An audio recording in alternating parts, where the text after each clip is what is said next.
All right, Prairie P, this is a video over scientific notation. So I've tried to break it down as much as I can for you. So hopefully this goes over well. This is what we talked about on Thursday. If you were absent on Thursday, also we started talking about it on Tuesday as well. And so scientific notation is super important for you to understand. It is a way that numbers are written, and you'll see it in college, you'll see it in math classes, you'll see it in science classes. It's just an easier way for us to write really big or really small numbers. And there's some rules that go along with it. So the first thing, if you just pay attention to this top right here, so the 746,000, that's a really big number. And so the way that we can write it in scientific notation is 7.46 times 10 to the fifth. So this is what we are going to be transferring all of our numbers into, is this format to make it easier. So we're not having to write all of those decimals. I just want to make sure y'all can see that, okay. And so that's the format we're trying to go to. So there's some simple steps, and we're going to apply them for some examples. But step one, you're going to move your decimal. If you look, my decimal, your decimal's always behind the ones place. And so in this case, my decimal is here because it's behind my ones place, and now it's all the way up here. So we're always going to move our decimal, and we move it to a very specific spot. We move it to the place right behind the very first numerical number between 1 and 10. So I'm not going to move it for my zeros. The very first number that is a number between 1 and 10, if I start with my number, is 7. So it's going to go right behind it. And I'll show you those examples a little bit better. So really, we only want one number in front of that decimal, essentially is what I'm saying. One number that is not a 0. And so that would be the 7. That makes this a number between 1 and 10. So we're going to move the decimal to make it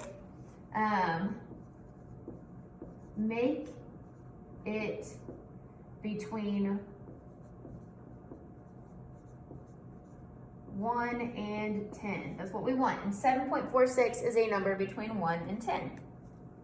Step 2, count the number of the decimal moved. So I'm going to start here, and I'm going to say, okay, this is going to go 1, 2, 3, 4, 5. I had to move it 5 places for my decimal to go from here to here. From this spot to this spot is 5 places. And so that's important. And then I'm going to, step 3, add times 10 to the. So I'm going to add this times 10 to the, and I'm going to put the decimal number moved up here. So that's where I get that 5. If I'm moving my decimal this way to the left, it is going to be positive. If I'm moving it to the right, it's going to be negative. And I have examples of both of those. Now, before I do that, some kids have asked, why are we doing the times 10 to the? Why does that doesn't make sense to me? And so I'm going to break that down for you. Just on this other side, I have my board all spread out. So we're going to go right over here, and I'm going to show you why we're going to do that. So if I have the number, and let's say I have the number 20. 20, we can agree, is equal to 2 times 10, right? That's a true statement. If I take 20 and if I take 2 and I multiply it by 10, I'm going to get 20. I'm trying to make it not so bad of an angle. And so if I then did, and 10 right here is just raised to the 1 power. That's how that exponent's working, because something raised to the 1 power is just itself. So if I had the number 200, if I still want it to be a number between 1 and 10, 2 would be a number between 1 and 10. And 2 times 100, that makes that statement still true. Well, I can break up 100 further. So if I take 100 and I break it into its parts, guess what? 10 times 10 is equal to 100. And if something is times itself, I can also say that's equal to 10 squared. So instead of writing 100 here, I could write instead 10 squared. And I could do the same thing with 2,000. I could say, if I have 2, and that would be times 1,000. And well, I could break down 1,000, and so when I break down 1,000, I say 1,000, just to make my life easier, would be 10 times 100. Well, I know that I can also break 100 down to 10 times 10. And so this would be 10 to the third to get to 1,000. So instead of writing 1,000, I could say 10 to the third. And so what this is saying, what this is proving, is every time we move our decimal, every time it moves over, so my decimal is here, and it was here. And so that was 1 place over. And guess what? We have a 1 right there. And this time, my decimal's here, and now it's here, and I moved it 2 places, and guess what? There's a 2. So every time you're moving your decimal, it's representative of a power of 10. You're essentially multiplying or dividing that number by 10 to make that decimal move back and forth. And we already know this, but we don't realize we know this. So if you're confused about that, that's why we do this times 10 to the. And the same thing goes here, 1, 2, 3, and that's why that 3's up there. And so that's why we do that. And we use negatives to represent going the opposite direction because that's also true. So that's why we have that times 10 to the power. So now we have our rules back in the middle. And I'm going to keep on moving us over. I'm sorry if this is making motion sickness, but this is the best way I could do it because I'm videoing on my phone. Okay, so now we have 2 examples. So I'm going to work these examples for us. So the first thing I need to do is identify where my decimal's at. So we're going to start with this one.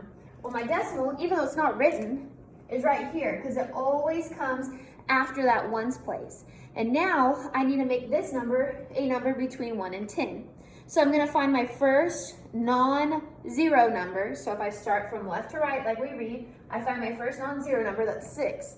That means I need to make the decimal come after the 6. So my number is going to be 6.45 times 10 to some power. Okay, but first I need to figure out what the power is. So step 1, move your decimal to make it a number between 1 and 10. So I did that. Step 2, figure out how many places you moved your decimal. So let's count. 1, 2, 3, 4, 5, 6. I moved it 6 places. Step 3 is to take that number and add the times 10 to the, and then that 6 goes up there because I moved it 6 places. That's where I got that 6 from. If I was going the opposite direction, it would have been negative, but since I was moving my decimal this way, really big numbers, 6,450,000 is a big number, it's going to have a positive decimal. My smaller numbers are going to have a negative decimal because I'm moving it the other way.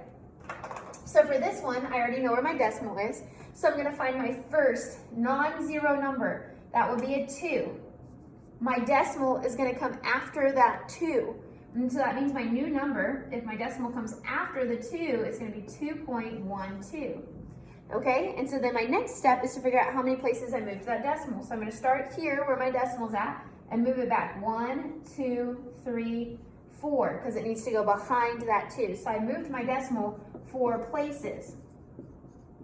So now I'm going to add my times 10 to the, and it's going to be a -4. Why? Because we moved our decimal this way. It was going this way, and this one was going the opposite direction. So this way is a negative number. Small numbers, decimal numbers, are going to have negative exponents.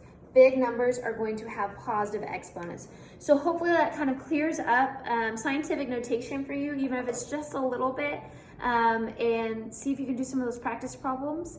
And I'm sorry this video is so late, but at least you got it, okay? Y'all have a good weekend.